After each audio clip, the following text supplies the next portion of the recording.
फांसी लगा के मर जाएंगे साहब, और क्या खाएंगे। देश आजाद हुए दशकों बीत चुके हैं, लेकिन आज भी कई परिवार व्यवस्था के आगे बेबस नजर आ रहे हैं।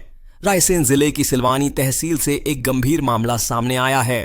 आदिवासी ग्राम सेमरा खास का एक परिवार पिछले 13 सालों से अपनी ही खरीदी हुई जमीन के लिए भटक रहा है। पीड़ित परिवार के पास जमीन की वैध रजिस्ट्री है, नामांतरण और सभी जरूरी दस्तावेज भी पूरे हैं। इसके बावजूद आज तक जमीन का कब्जा नहीं मिल पाया है। पीड़ित फूल सिंह का कहना है कि वर्ष 2012 में उन्होंने करीब 5 लाख रुपए में 5 एकड़ कृषि भूमि खरीदी थी। यह रकम उन्हें डैम परियोजना में पुरानी जमीन डूबने के बाद मुआवजे के रूप में मिली थी। परिवार का आरोप है कि महुआ खेड़ा गांव के कोदूलाल आदिवासी ने जमीन पर अवैध कब्जा कर रखा है।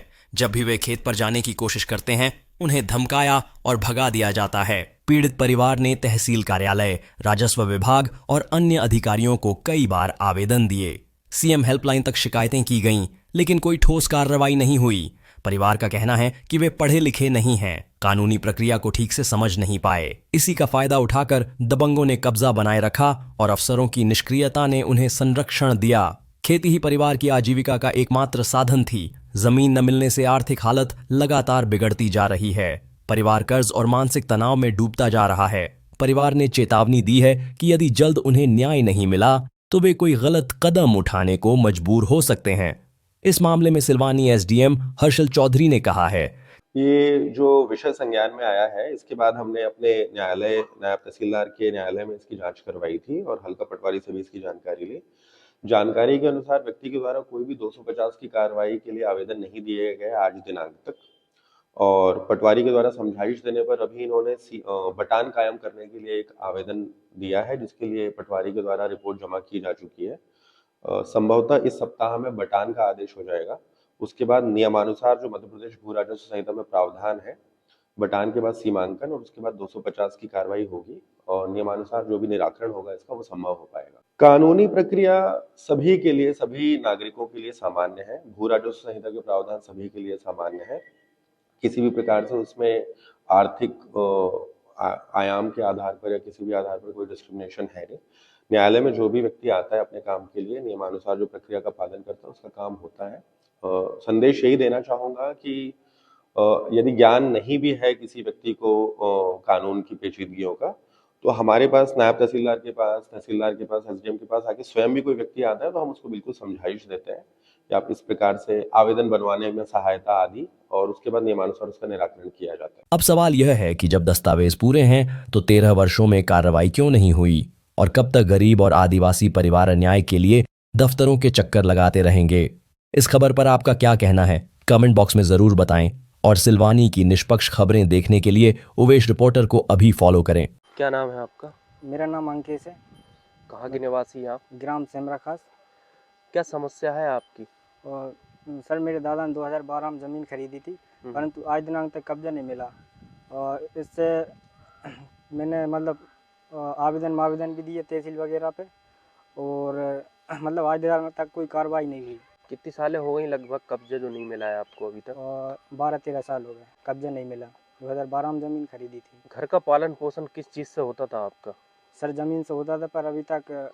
तो आप कब्जा क्यों नहीं मिल रहा है? क्या कारण है? वहाँ क्या बोल रहे हैं वो, जहाँ जिनने आपसे आपने खरीदी थी उनसे, वो क्या बोल रहे हैं? सर, उनके पास जाते हैं तो वो तो गाली गलौज करते हैं, मानने को तैयार हो जाते हैं। और बाकी जिससे खरीदी थी वो तो ये कहता है ये डली ज़मीन, उस पर कब्जा किसी और का पाया जा रहा है। तो इसको लेके आपने जब पटवारी और आरआई सिलवानी तहसीलदार साहब से बात करी तो उनका क्या जवाब रहा इसमें? और उसमें तो अपन आवेदन देते हैं, कहते हैं हो जाएगा आपका काम। बाकी 2 बार सीएम हेल्पलाइन भी करी, उनकी मन की मर्जी से बंद कर देते हैं, वो तो ना अपन से पूछते हैं। तो अब क्या चाह रहे हैं आप? सर, हम ये चाह रहे हैं हमारा जल्द से जल्द निराकरण हो जाए।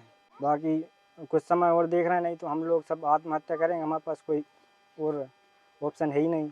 हमारा जो डैम है, इसमें हमारी जो ज़मीन थी वो डैम के अंदर आ गई। उसका जो मुआवजा मिला था उस पैसे से हमने ज़मीन खरीदी थी, परंतु आज दिनांक तक उसमें कब्जा नहीं मिला।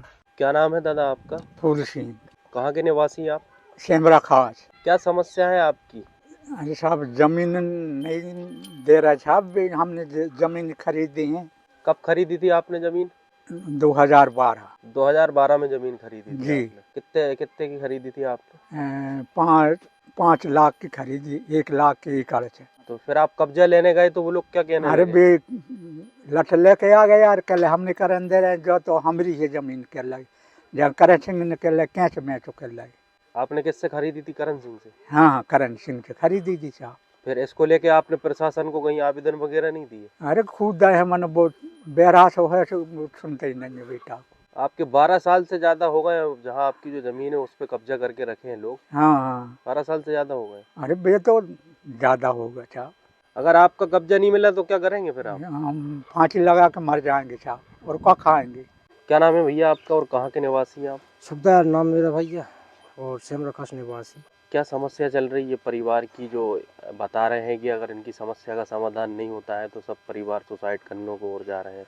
वो तो करेंगे जब उनके पास कुछ नहीं है, उन्हें ज़मीन बची है कि ज़मीन थी तो डैम में डूब गई है कि सब जो खरीदी तो वो कब्जा नहीं करने दे रहे हैं। और आज अपन जैसे सोच रहे हैं कि कब्जा मिल जाए उन्हें तो कम से कम पेट को पालन पोषण तो हो लगे।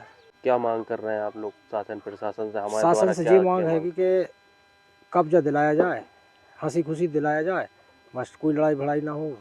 बस ये है कि साहब के ये बहुत मजबूरन हैं कि इनके पास कुछ नहीं बचा है। वो अब तो ये जब कब्जा नहीं मिला तो ये आत्महत्या करेंगे, पूरा परिवार करेगा। फिर तो शासन से यही मांग है कि